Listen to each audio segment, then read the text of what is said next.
বন্ধুরা, কেমন আছে সবাই? আশা করি সবাই ভালো আছে। আর তোমাদের ভালোবাসাতে আমি অনেক ভালো আছি। তোমার নতুন একটা ভিডিও তোমাদের সকলকে জানাই স্বাগত। তো হাতেই দেখো একটা বড় পনিরের কিন্তু টুকরো। তো এখানে অনেকটাই পনির আছে, 300 গ্রাম। তো এই 300 গ্রাম পনির নিয়ে এসেছি। তো সবসময় তো পনির আলু দিয়ে করি, পনির ভাপা, দুধ পনির অনেক কিছু খেয়েছি। তো আজকে ভাবলাম একটু অন্য ধরনের খাবার করব। তো কি করব? আজকে করব পনির পরোটা। তো পনির পরোটাটা কিন্তু বেশ দারুণ লাগে। তো চলো আজকে পনির পরোটাটা আমি কিভাবে করি। জানি পনির পরোটার অনেক রকম রেসিপি অনেকেই দিয়েছে, তো আমি যেভাবে খুব সিম্পলভাবে করি সেটাই তোমাদের সঙ্গে শেয়ার করব। তো চলো পনির পরোটা শুরু করে দিই। তো এখানে নিয়ে নিয়েছি পনির, আর এখন এই পনিরের মধ্যে দিয়ে দেব কুচিয়ে রাখা ধনিয়া পাতা। তো ধনে পাতাটা একটু দিলে বেশ ভালো লাগে এর স্মেলটা। তো এখন দিয়ে দিচ্ছি কুচনো পেঁয়াজ, দিয়ে দিচ্ছি আদা কুচিয়ে রাখা একদম মিহি করে, আর দিয়ে দিচ্ছি বেশ অনেকটা পরিমাণ কাঁচা লঙ্কা কুচি। তো যে যেমন ঝাল খেতে চাও সেই মতন কিন্তু এর মধ্যে দিয়ে দিতে পারো। এখন একটু জিরের গুঁড়ো দিয়ে দেব, আর এখন দিয়ে দেব স্বাদ মতন লবণ। তো এখন মেখে নেব। তো এখন এইগুলো সব ভালো করে এর সঙ্গে সুন্দর করে কিন্তু মাখিয়ে নেব। তো এই তো পনিরটাকে ভালো করে মাখিয়ে রেখে দিলাম। এই তো এখানে পরিমাণ মতন আটা নিয়ে নিয়েছি। তোমরা চাইলে কিন্তু ময়দা দিয়েও এই পনির পরোটাটা বানাতে পারো। তো আমরা তো ময়দাটা অ্যাভয়েড করি, তাই এখানে আটা নিয়েছি। এর মধ্যে দিয়ে দিলাম স্বাদ মতন লবণ, দিয়ে দেবো একটু চিনি 1 চামচ মতো, আর ময়ামের জন্য দিয়ে দেব এখানে খানিকটা তেল। তো মোটামুটি আমি 2 টেবিল চামচের মতো তেল দিয়ে দিলাম। তো এখন এটাকে ভালো করে ময়ামটা হাতে মেখে নেব। এই যে ময়ামটা একসঙ্গে ভালো করে মেখে নিয়েছি। আর ময়ামটা হয়েছে কি করে বুঝবে? এই যে এইভাবে যখন নাড়ু করবে, নাড়ু হয়ে যাবে আবার কিন্তু খুলে যাবে। তো এইরকম বুঝবে যে ময়ামটা ঠিক হয়েছে। এখন এইবারে এতে আমি অল্প অল্প করে জল দিয়ে, যেমন পরোটার মাখার জন্য আটাটা মাখে ঠিক তেমনভাবে এটাকে মেখে ফেলবো। তো এই তো আটাটা মাখা কিন্তু একদম কমপ্লিট। আর যেমনভাবে পরোটা মাখে একদম শক্ত না, একদম নরম নয়। তো এইভাবে মেখেছি। তো এখন এই আটা থেকে কিন্তু আমি এইভাবে গোল গোল করে লেচি কেটে নেব। তো এই যে এরকম লেচি কেটে নিয়েছি। এবার তোমরা যে যেমন বড় পরোটা ভাজতে চাও লেচিটা, সেই অনুপাতে কিন্তু তোমাদের কেটে নিতে হবে। তো আমি এখন একটা বাটির মতন এই যে এরকম শেপ দিচ্ছি। এইভাবে যদি করো তাহলে কিন্তু পরোটার প্রত্যেকটা জায়গাতেই কিন্তু তোমরা এই স্টাফিংটা পেয়ে যাবে। তাই একটু খোলতাটা একটু বড় করে করলাম। এই যে যত বড় খোলতাটা করবে তাহলে কিন্তু স্টাফিংটা পুরোটা তোমরা পেয়ে যাবে।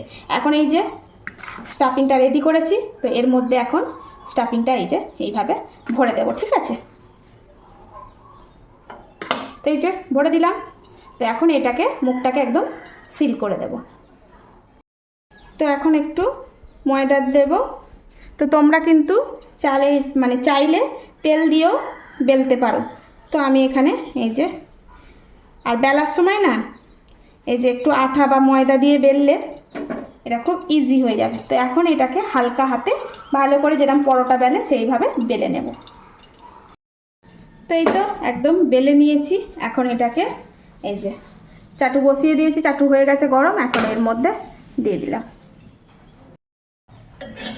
তো একটা সাইড যখনই হয়ে যাবে আর একটা সাইড এইভাবে উল্টে দেব। এখন এবারে সাদা তেল দিয়ে দেব অল্প অল্প করে। তোমরা চাইলে কিন্তু মাখন দিয়েও এটা ভাজতে পারো, আর মাখন দিয়ে কিন্তু এটা ভাজলে এটা কিন্তু আরও বেশি টেস্টি হয়। তো যাই হোক, আমি এখন এটা সাদা তেল দিয়েই ভেজে নিচ্ছি। আর মাখন নেই, মেন কথা হচ্ছে, ওই জন্য সাদা তেল দিয়েই করে নিচ্ছি। এই যে এইবারে এটাকে একদম উল্টে পাল্টে একটু ভালো করে, যেমন পরোটাটা একটু মচমচে করে ভাজে ওইভাবে ভেজে ফেলবো। তো এই তো একদম সুন্দর করে মচমচে করে ভেজে নিয়েছি। তো এটাকে এখন এই যে তুলে ফেলছি। আবারও এই সেম প্রসেসেই বেলে নিয়েছি, আবারও এটাও এরকমভাবে ভেজে নেব।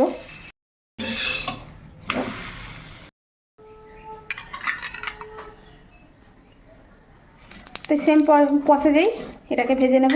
একটু অল্প অল্প করে তেল দেব, খুব বেশি দিচ্ছি না, মানে শরীরের চিন্তাটাও একটু করতে হয়, তবে সেক্ষেত্রে কিন্তু মাখনটা কিন্তু ভালো। তো এই যে এইভাবে আবার অপর দিকটাও একটু অল্প করে খন্তির ডগায় করে তেল দিয়ে দিচ্ছি। তো এইভাবে একই প্রসেসে এটাকেও একটু মচমচে করে ভেজে নেব। তো আমরা কিন্তু একটু পরোটা মচমচে পছন্দ করি।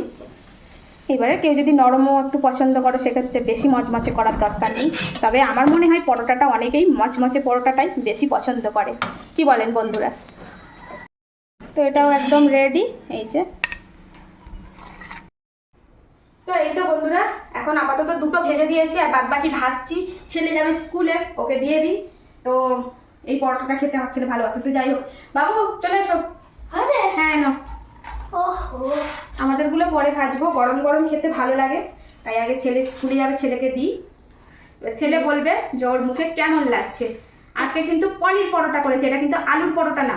ও পনির পরোটা? হ্যাঁ, এবার দেখো, খেয়ে দেখো কেমন হয়েছে।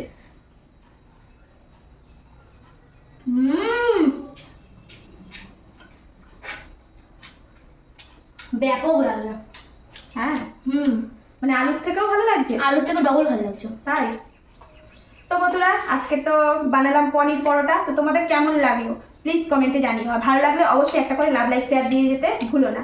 তো এইভাবেই আমার পাশে থেকো। তো আজকের মতন আসি, দেখা হচ্ছে নতুন কোনো ভিডিওতে। ততক্ষণের জন্য সবাই ভালো থেকো, সুস্থ থাকো। আর বন্ধুরা, একবার হলেও, জানি অনেকে মানে বানাও বাড়িতে, যারা বানাও না, একবার হলেও পনির পরোটা এইভাবে বানিয়ে বাড়ির সবাই তো খাবেই, আর বাচ্চাদেরকে খাওয়াতে পারো। অনেক বাচ্চারা কিন্তু পনির খেতে চায় না, তো সেক্ষেত্রে এইভাবে যদি পনির পরোটার সঙ্গে একটু সস দিয়ে দাও, খুব মজা করে খেয়ে নেবে।